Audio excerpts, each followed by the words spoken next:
Mga minamahal, tayo po ngayon ay nasa huling bahagi ng pag-aaral natin sa aklat ni Pablo sa mga taga-Galacia. At tayo po ngayon ay nasa Kapitulo 6.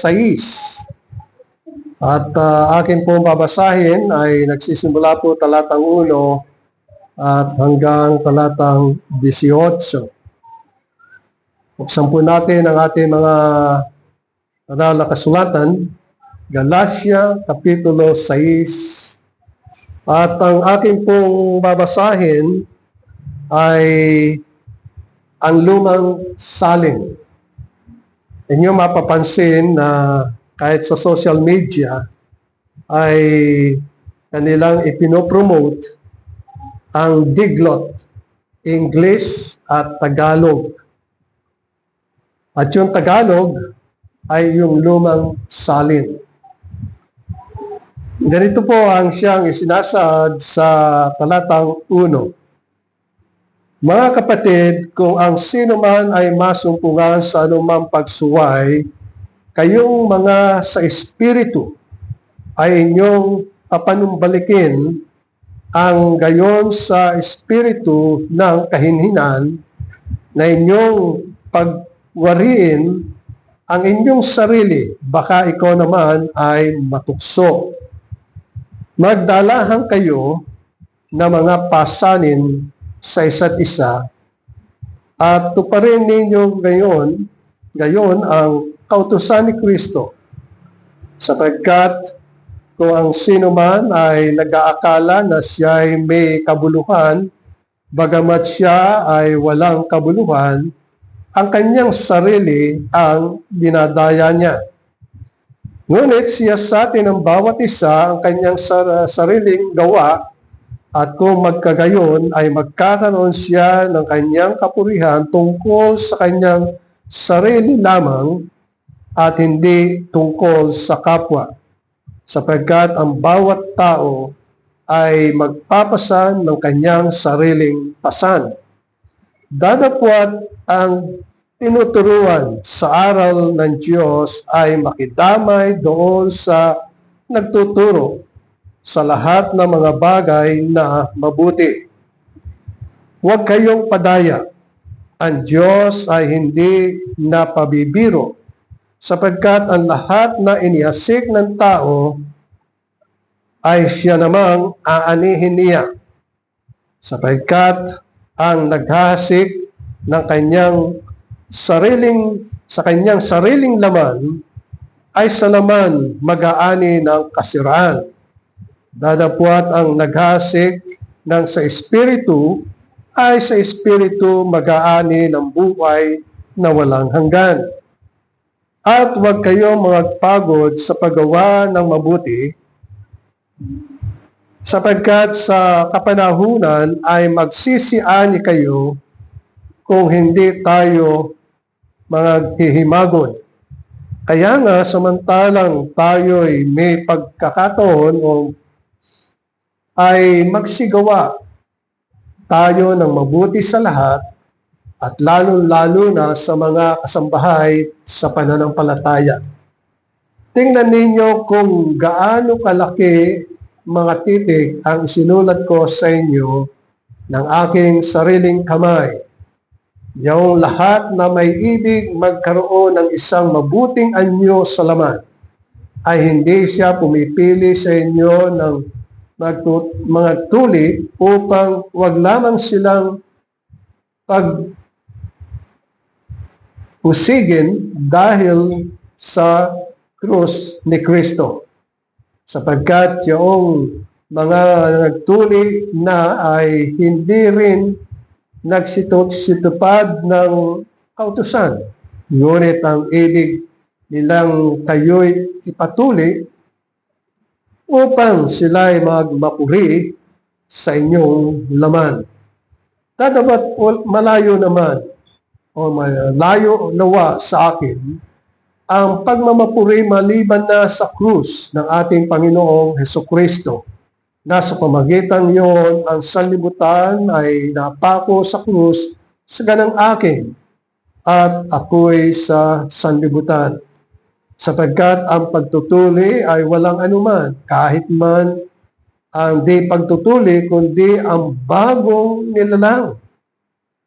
At ang lahat ng mga nagsisilakad ayon sa lituntuning ito, kapayapaan at kaawaan nawa ang sumakanila at sa Israel ng Diyos. Buhat ngayon, sino man ay huwag bumagabag sa akin, sapagkat dala ko nakalimbag sa aking katawan ang mga tanda ni Jesus. Mga kapatid, ang biyaya ng ating Panginoong Jesucristo ay sumainyo nawa, Espiritu siya nawa. Ang atin po magiging teksto ay narito po sa talatang 6 hanggang talatang 10. At nais ko pong basahin ang mga bagay na ito sapagkat napakahalaga yung pinakadiwa at tuntunin tungkol sa buhay na walang hanggan. Ang sabi po dito sa talatang 6, dadapot ang tinuturuan sa aral ng Diyos ay makidamay doon sa nagtuturo sa lahat ng mga bagay na mabuti. Huwag kayong padaya. Ang Diyos ay hindi napabibiro, sapagkat ang lahat na iniasik ng tao ang siya namang aanihin niya, sapagkat ang naghasik sa kanyang sariling laman ay sa laman mag-aani ng kasiraan. Dadapwat ang naghasik ng sa Espiritu ay sa Espiritu mag-aani ng buhay na walang hanggan. At huwag kayong magpagod sa paggawa ng mabuti, sapagkat sa kapanahunan ay magsisipag-ani ka tayo kung hindi tayo maghihimagot. Kaya nga, samantalang tayo'y may pagkakataon, ay magsigawa tayo ng mabuti sa lahat at lalong-lalo na sa mga kasambahay sa pananampalataya. Mga minamahal, napakaganda ng Kapitulo 6 dito sa Galatia. Sapagkat simula ng ating pag-aralan ang mga bagay na ito, mula sa Kapitulo 1 hanggang Kapitulo 5, ay dito'y tunay na nagmamalasakit si Pablo sa mga mananampalataya sapagkat ang sabi niya, kaya nagkakaroon ng kaguluhan sa iglesia ay sapagkat merong pumapasok na nagpapanggap na mga mananampalataya at kanilang nililigalig, ginugulo ang iglesia. At masusumpuan din natin mga minamahal na gayon ang mga nangyayari na may mga nanggugulo. Na sinabi dito na sila'y nagmamalaki sa kanilang mga ginagawa. Tulad ng binabanggit dito sa ating binasa na sa talatang 3 ay yung kanilang iginigiit na maling katuruan.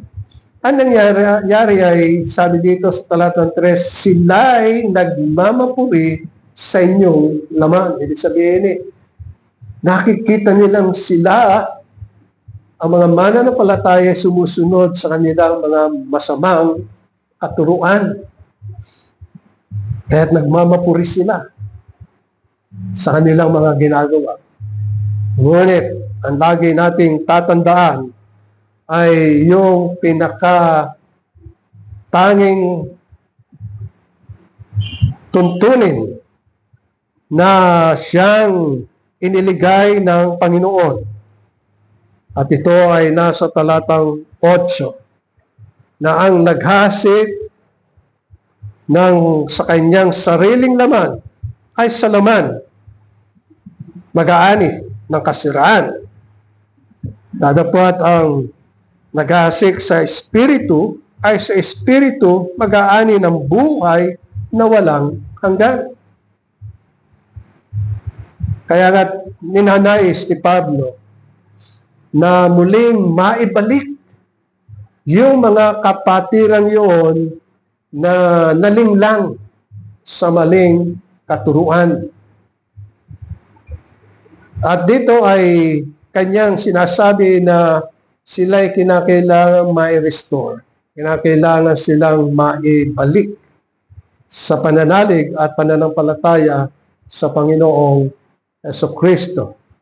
At kung gagawin natin ang mga bagay na ito, ay nagpapahayag ng ating pagtulong sa mga kapatiran, pero meron siyang binabanggit na tungkol sa pagtulong. At yun ang ating tatalakayin sa umagang ito. Tatlong bagay ang ating isasaalang-alang, mga minamahal. Una ay yung kahulugan ng sinasabi ni Pablo na pasanin. Ikalawa, ano yung kautusan ni Kristo na siyang tinutukoy dito sa banal na kasulatan. At ang pangatlo ay yung ating paggawa tungo sa walang hanggang buhay. Una-una ay yung kahulugan na tinatawag na pasan. Ang sabi dito ni Pablo sa mga naunang talata, ang sabi niya ay, mga kapatid, kung ang sinuman ay masumpungan sa anumang pagsuway, kayong mga nasa espiritu ay inyong papanumbalikin ang gayon sa espiritu ng kahinhinan na inyong pagwariin ang inyong sarili na baka ikaw naman ay matukso. Kaya nasabi niya sa talatang 2, ay magdalahan kayo ng mga pasanin sa isa't isa at tuparin ninyo gayon ang kautusan ni Kristo. So meron tinatawag na pasanin. Ang isang bagay na direktang tinutukoy dito ni Pablo ay yung pasanin ng mga mananampalataya sa mga mananampalataya na nadala ng maling katuruan. Ang pasaning ito ay lubhang nasa puso ng mga mananampalataya. Sapagkat nakikita nila na dahilan sa mga taong gumugulo at maling aral ang kanilang binabahagi at itinuturo, nagiging pasanin yung mga kapatiran na nadadala ng maling katuruan. Ito yung sinasabi ni Pablo sa talatang 2, magdalahan kayo ng mga pasanin sa isa't isa. Sapagkat kung dinadala natin ang mga bagay nito, ay tinutupad natin gayon ang kautusan ni Kristo.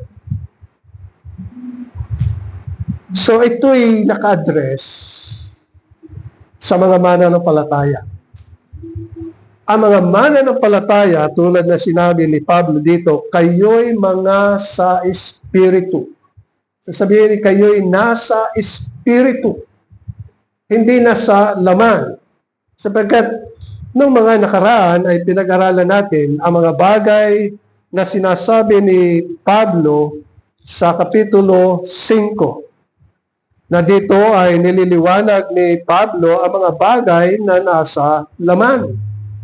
Sapagkat ang katayuan ng mga mananampalataya, sila ay tinubos ng ating Panginoong Jesucristo. At sila'y binago, at yun ang sinasabi sa Ezekiel, Kapitulo 36, at yun din ang itinuturo ng ating Panginoong Jesucristo, na ang ipinanganak sa laman ay laman, ngunit ang ipinanganak sa Espiritu ay Espiritu, At ang mga mananampalataya ay nasa espiritu. Sila ay mga espiritu. Buhay. At ang sino man na kay Kristo Jesus ay bagong nilalang.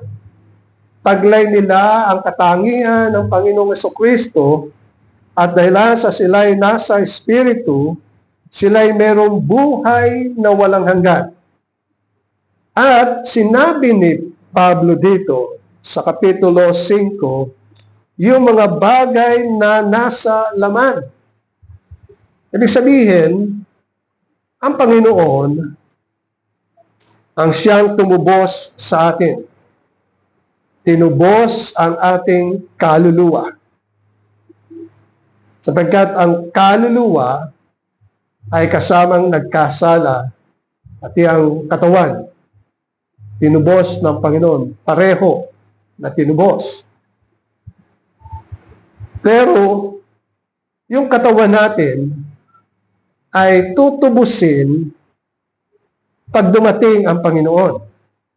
Kahit na tayo ay buhay, halimbawa, dumating ngayon ang Panginoon. Yung ating katawan ay kasamang tutubusin para maging ganap ang katubusan ng Panginoon. Nang ibig sabihin, mga minamahal, ay ang ating katawan ay kasama sa tibo ng kasalanan. At kung mo kasama sa tibo ng kasalanan, iyon pa rin ang nagagawa ng mga mananampalataya na siyang binago ng Panginoon.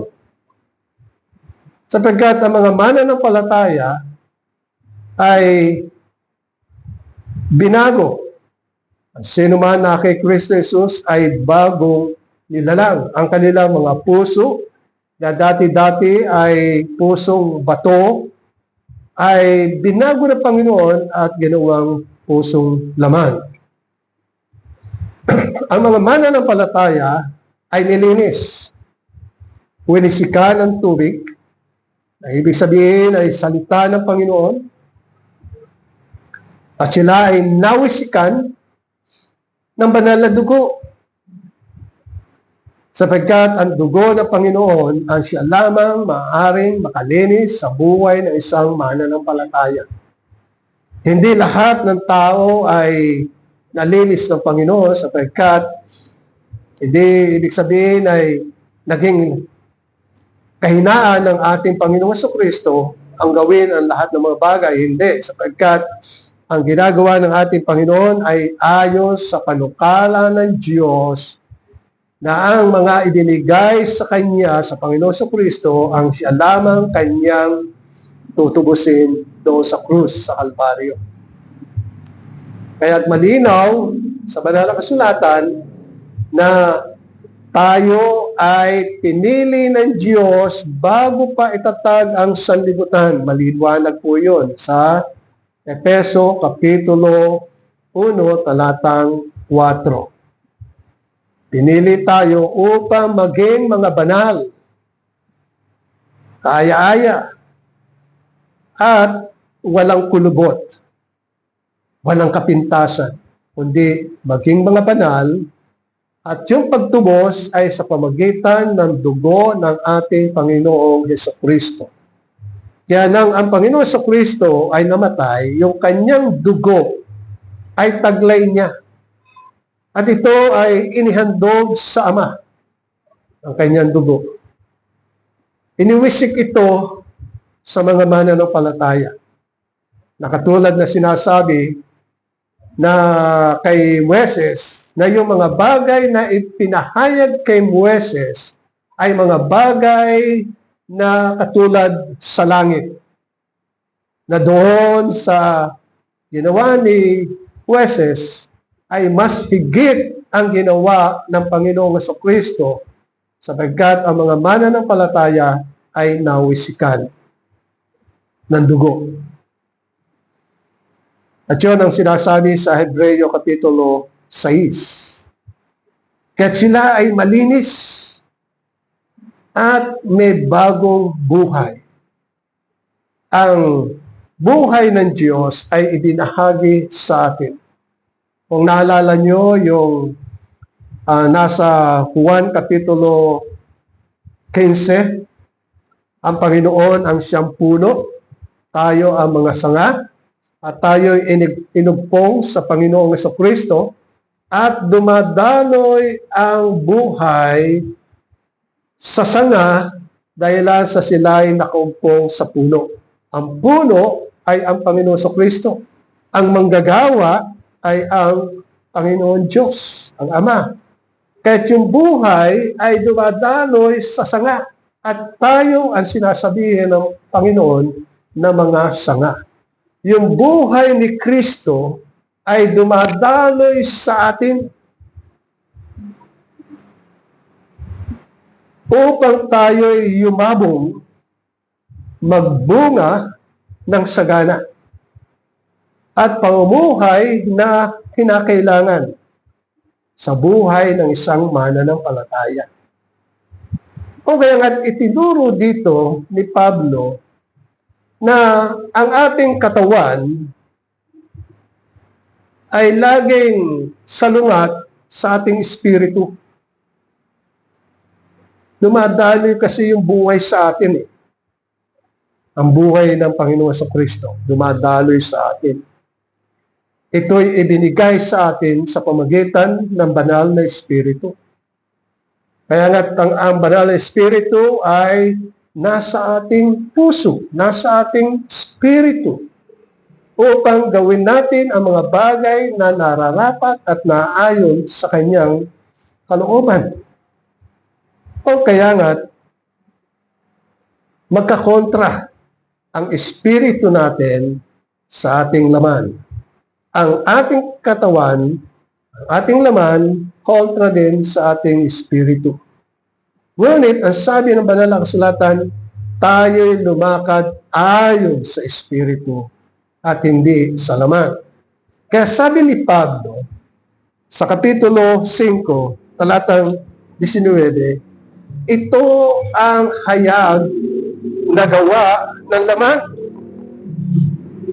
Inyong pasinin, babanggitin ko, sapagkat itong mga bagay nito ang siyang tinutukoy ni Pablo na pag ito ang naihasik natin sa laman, ano ang sabi dito?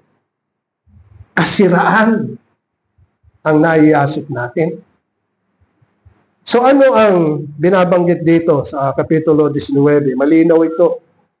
Ang sabi dito, at hayag ang mga gawa ng laman. Walang tao na maaaring magsabi, oh, hindi nangyayari sa akin yan. Nangyayari. Sapagkat ang sabi dito ay sa makatwid ay ang mga ito, pakikiapid, karumihan, kalibugan, pagsamba sa Diyos-Diyosan, pangkukulam, mga pagtataniman.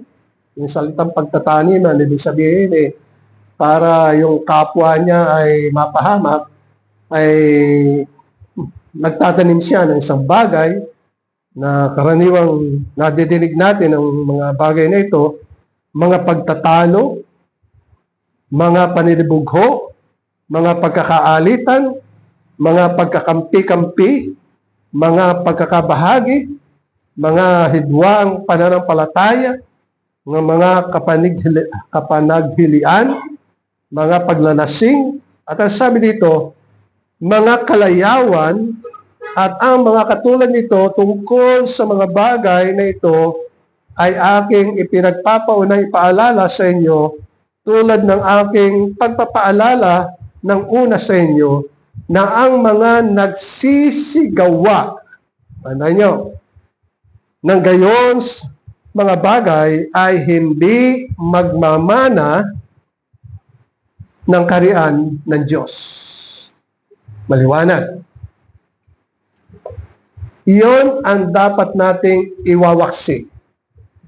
Iyon ang dapat nating papatayin. Yung mga gawa ng laman sa atin. So, yung ating katawan, yung ating laman, ito ang ginagawa ng ating laman. Pero ang sabi ni Pablo sa mga taga-Kolosas, ay patayin nyo yung gawa ng laman. Halimbawa, mayroong mga pagtatalo, sasama ka sa pagtatalo, ay ano mangyayari? Kasama ka ng mga tao na gumagawa ng mga pagtatalo. Pero kung tayo ay nasa espiritu, hindi ka sasama sa mga pagtatalo. Hindi ka gagawa ng mga bagay na nasa laman. Sapagkat pag ang katawan mo ay nakigawa ng ayon sa laman, maliwanag, ito'y kasiraan. Maliwanag yung sinabi sa talatang 8 na kasiraan.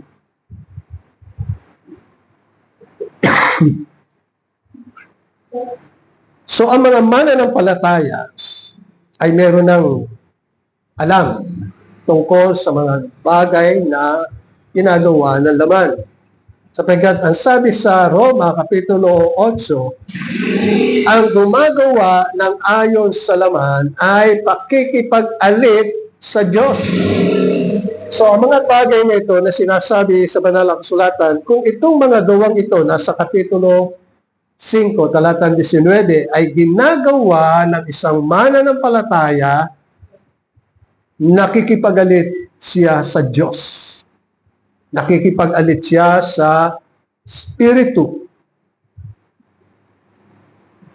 Kaya nga, mga minamahal, ay tinutukoy dito na ibilang natin na tayo ay patay. Yan ang sinabi ni Pablo sa Galacia Kapitulo 2, talatang 20. Hindi na ako, ibig sabihin, ako'y kasama ni Kristong napako sa krus. Siyempre, pag ikay kasama ni Kristo na napako sa krus, yung kamay mo, dalawang kamay, kasamang napako. Ang paa mo, kasamang napako. At ikaw ay nakatayo doon kasama ng Panginoon. Hindi mo maikikilos ang iyong kamay at mga paa para sumunod sa sinasabi at tukso ng laman. Wala kang magagawa eh. Kasama kang napako. Kaya sabi ni Pablo, ako'y kasamang napako ni Kristo. At hindi na ako ang siyang nabubuhay, kundi si Kristo ang nabubuhay sa akin. Ibig sabihin, ikaw ay may bagong espiritu. Binago ka ng Panginoon at ang sabi ni Pablo, ang sinuman na kay Kristo Jesus ay bagong nilalang. So ano ang magiging pamumuhay ng bagong nilalang, ng iyong espiritu? At yun ang nasa Kapitulo 5, talatang 22. Nasabi dito, ito ang bunga ng espiritu, pag-ibig. Tandaan nyo ha, sapagkat mahalaga itong nasa laman at mahalaga itong nasa espiritu. At ito ang ating itutuon dito sa talatang 8 ng Kapitulo 6. Ang sabi dito, pag-ibig, katuwaan, kapayapaan, pagpapahinuhod, kagandahan loob, kabutihan, pagtatapat, kaamuhan, pagpipigil, laban sa mga gayong bagay ay walang kautusan na sinasabi ang banal na kasulatan. So ito ang siyang pamumuhay sa Espiritu. Kaya sabi ni Pablo, kayo mga nasa Espiritu ay inyong i-restore, inyong tulungan na manumbalik ang mga kapatiran na nalilihis ng landas sa Panginoon. Kung kaya nga na kailangan ay maging matyaga ang mga mananampalataya pagdating sa mga bagay na ito. So merong pasanin ang mga taga-Galacia. Ang pasanin nila ay yung maibalik yung mga sumusunod sa kautusan. Ang sinasabi dito ni Pablo ay yung pangaral ng kautusan na sabi, pag kayo'y tinuli, sumusunod kayo sa Panginoon. Yun ay pagtutuli sa laman. Kailangan bukas ang ating kaisipan sa mga bagay nito. Sumusunod sila sa Panginoon. Pero hindi. Ano ba ang itinuturo ng banal na kasulatan? Ang itinuturo ng Panginoon ay yung pagtutuli sa puso. Ibig sabihin kung sila'y manampalataya sa Panginoong Jesucristo, ang kanilang puso ay tinuli ng Espiritu at hindi sa pamagitan ng kamay ng tao, kundi ng Espiritu. At kung sila'y tinuli, ibig sabihin ang puso nila ay hinugasan sa mga bagay na masasama at malinis at sila'y ginawang mga banal. At sila ang mga bagong nilalang na tinuli sa pamagitan ng kapangyarihan ng banal na Espiritu.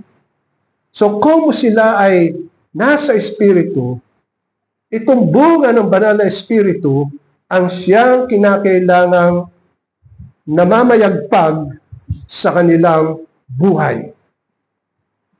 Sinusunod nila ang kalooban ng Panginoon. Sapagkat ang unang bunga dito na binabanggit ay pag-ibig. Napakalawak ng ibig sabihin ng pag-ibig. Ibig sabihin ay pag-ibig sa Diyos. Tayo nagkagalak, mga minamahal. Sapagkat tayo'y inibig ng Diyos at ibinigay ang kanyang buktong na anak para sa atin. Ang Panginoong Jesucristo, malabis ang kanyang pag-ibig sa atin, sa isa't isa sa atin. Inibig tayo.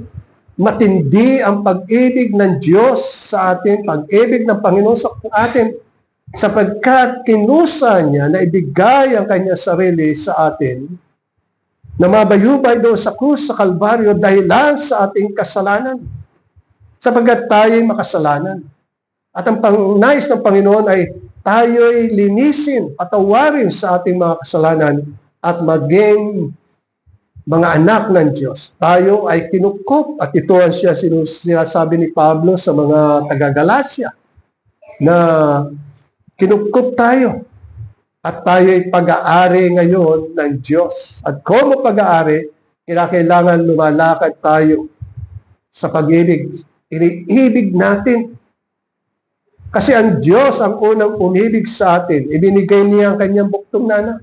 At upang tayo ay makalakad ayon sa kanyang kalooban, at tayo patnubayan, at tayo palakasin, at tayo ay tulungan, ibinigay niya ang kanyang banal na Espiritu sa atin upang tayo'y tulungan.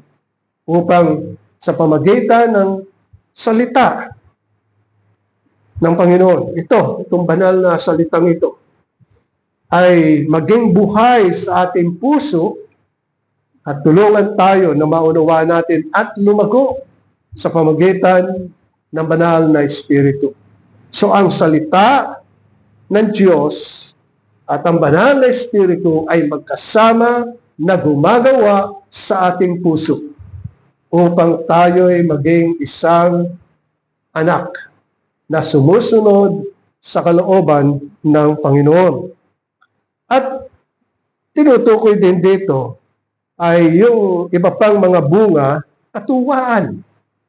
May katuwaan sa atin. Hindi tayo nalulungkot sapagkat ang katuwaan natin, meron tayong buhay na walang hanggan. Hindi na tayo mamamatay. Sapagkat yung mga nasa impyerno, wala silang buhay. Sila'y mga patay na naghihirap at pinarurusahan ng Diyos doon sa impyerno. Pero ang mga mananampalataya, mayroong buhay na walang hanggan. At mananatili sila sa Panginoon magpakailanman. Wala na tayong bibilangin mga araw, oras, taon, siglo. Wala na. kundi magpakailanman.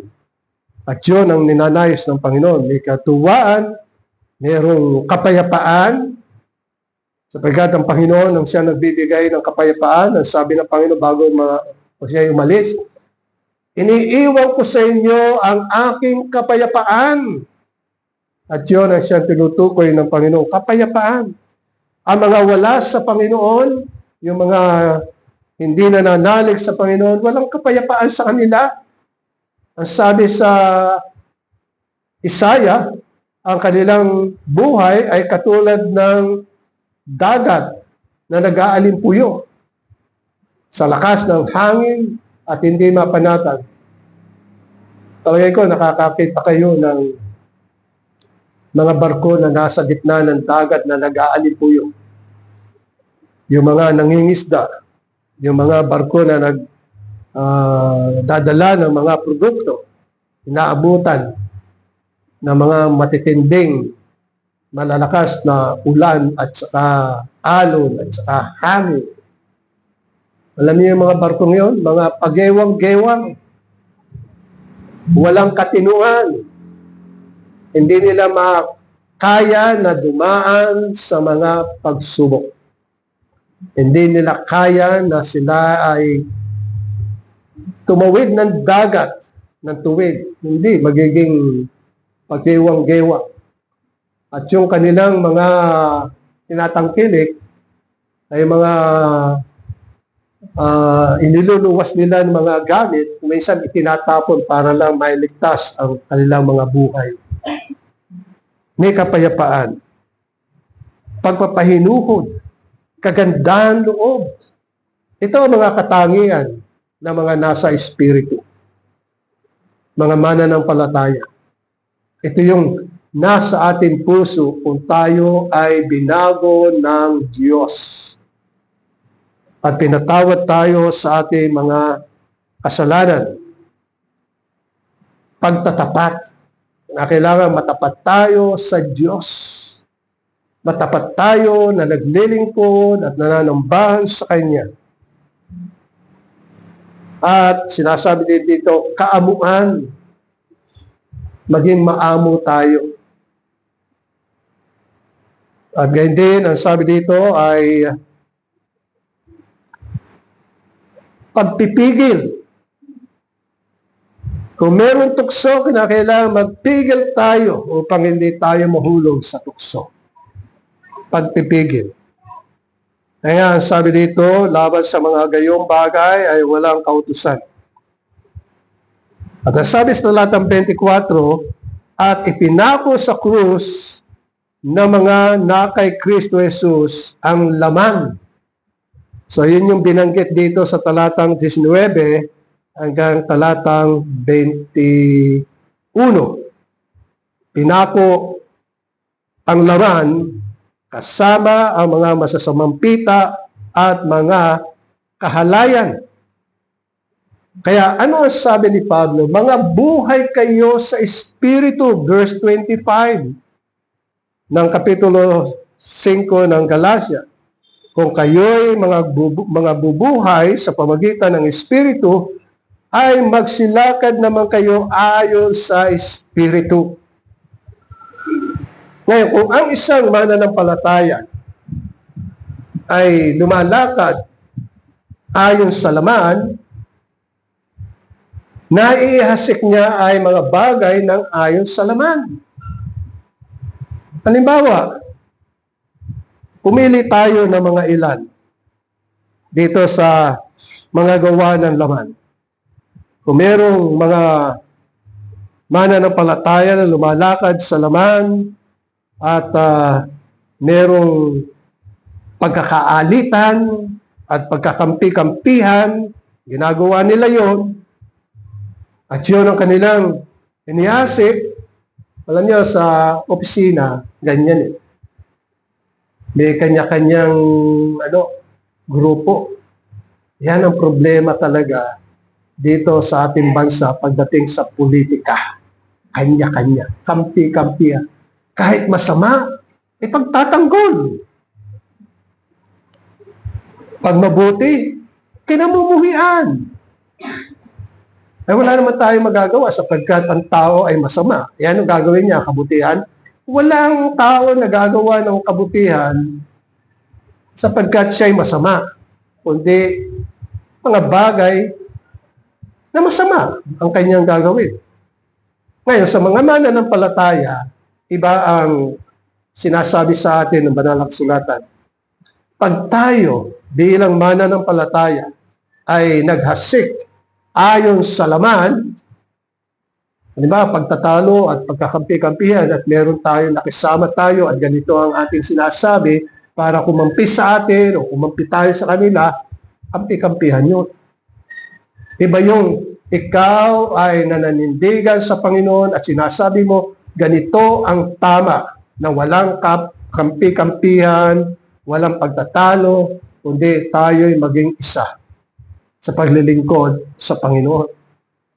Pero kung kampi-kampihan, ibig sabihin, naghahasik ka ayon sa laman. Ano ang aanihin? Sabi dito. Kasi ang prinsipyo na ginagamit dito ng Panginoon, kung ano yung inihasik mo, yan ang aanihin mo. Alangan na naghasik ka ng mangga, aani ka ng santol. Hindi.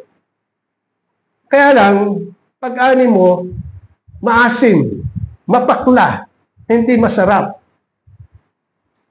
Ganoon ang nangyayari. Kasi naghasik ka ng masama. Kaya sabi dito, ito ang tuntunin na sinasabi ng ating Panginoong Jesucristo na ang naghahasik ng sa kanyang sariling laman ay sa laman mag-aani ng kasiraan. Ibig sabihin, tayo, bilang mga mananampalataya, at umiral sa atin ay yung ayon sa laman. At yun ang siyang iniasik natin. Siguro sabihin natin na, o sige, siya ang tama. Kampihan natin siya. Ay, hindi ganun. Naghahasik ka ayon sa laman. Sapagkat hindi gayon ang sinasabi ni Pablo. Sapagkat ang sabi niya, baka madala kayo doon sa mga nangangaral ng ibang ebanghelyo. Iba ang pinapangaral nila. Baka madala kayo, sabi niya ni Pablo, na ito ang inyong pagkaingatan. Ang ikalawa na makikita natin dito ay yung pag ikaw ay naghasik sa Espiritu, verse 8, tingnan nyo, ang sabi dito, ay sa Espiritu mag-aani ng buhay na walang hanggan. So ang bawat mananampalataya ay nakakabatid na sila ay nasa Espiritu. Ano ang kanyang iahasik? Iahasik niya ay pag-ibig. Iahasik niya ay kapayapaan. Hindi pagtatalo, kaayusan ang iahasik niya. At yun ang sinasabi dito sa bunga ng Banal na Espiritu. Sapagkat ang bunga nito ay nasa mananampalataya.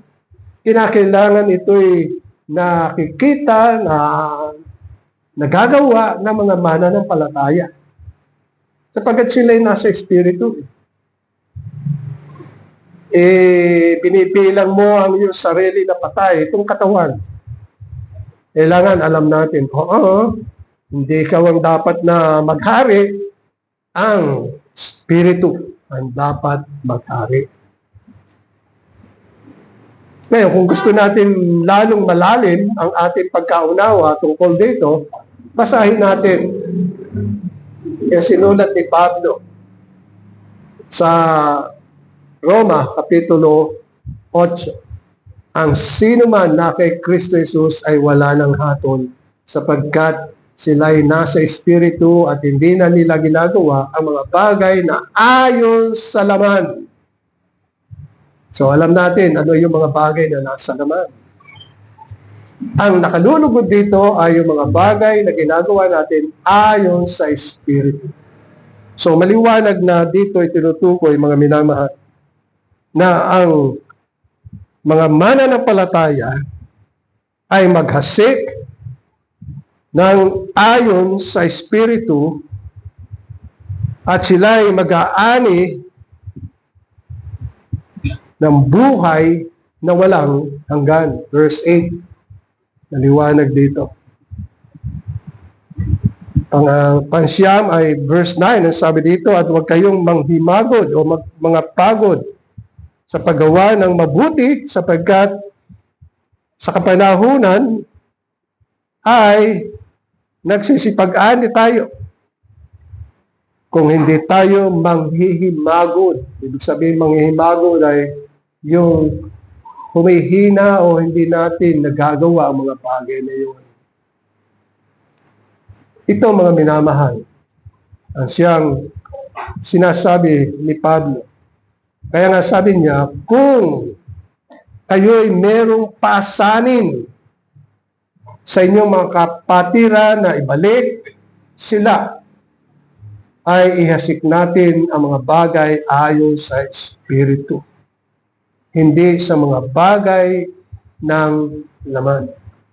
Kinakailangan natatandaan natin yung sinabi ni Pablo dito, alin yung mga bagay na laman? Ano yung mga bagay sa Espiritu? Itong mga bagay na ito, hindi ito maunawaan ng karaniwang tao. Hindi ito maunawaan. Kaya kung nasabi karaniwang tao, sapagkat sila ay pinanganak sa laman at hindi nila naintindihan ang tungkol sa Espiritu. Yun ang sinasabi ng Panginoon, ang pinanganak sa Espiritu ay Espiritu. Pero ang ipinanganak sa laman ay laman. Hindi nila maunawaan ang mga bagay ng naayon sa Espiritu. Ayon sa Espiritu. Kundi ang mga mananampalataya lang. So tayo, kinakailangan alam natin, ito ang kinakailangan patayin, gawa ng laman. Ito ang kinakailangan buhay, gawa ng Espiritu. Mamuhay ayon sa Espiritu.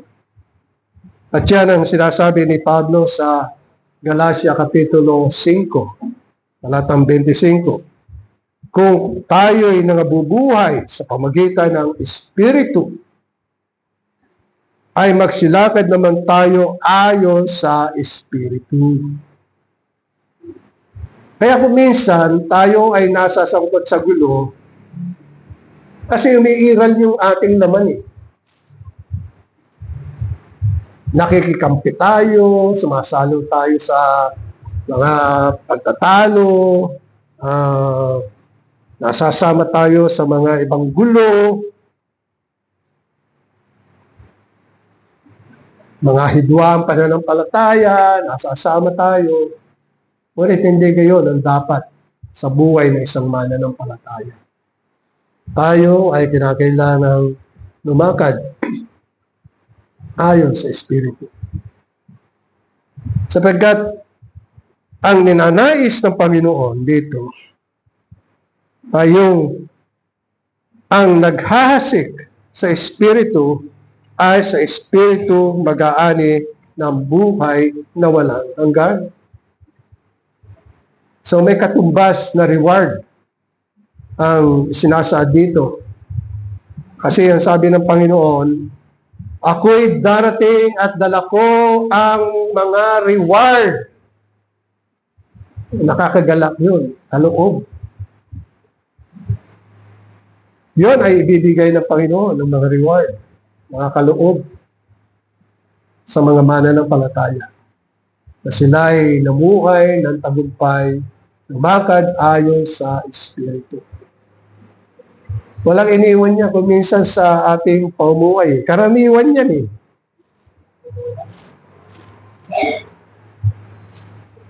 Pag meron tayong nakatakdang lakaran, At ang lakarang yun ay